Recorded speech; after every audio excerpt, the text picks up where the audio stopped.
Hey guys, so just in Sydney for a few meetings today and wanted to share another tutorial video. If you need leads, i.e. people's contact details who aren't yet a customer, you can create a Facebook campaign type called lead gen. And what that will do is when people click the call to action button on your ad, be it learn more, for example, a little form will pop up within Facebook and it will pre-populate with the contact details that they have given Facebook.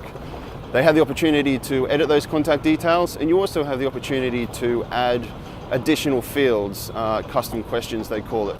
Now, the problem with this campaign type is that when someone submits their details, Facebook natively will just save those contact details in the back end of your Facebook page, and you have to manually go in and download those.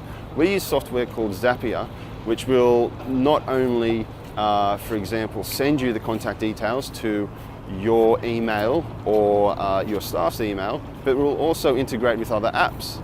A good example is we generate leads for some of our clients, and then we get Zapier to send our clients the contact details. As well, the contact details will be sent to their CRM or, for example, Mailchimp.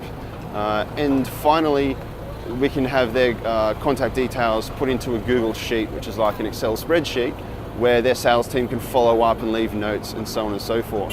So if you haven't used Zapier yet, but you're creating lead generation forms, you definitely need to check this out. I'll include a link for you. And if you have any questions, as always, guys, pop them in the comments below. Talk soon.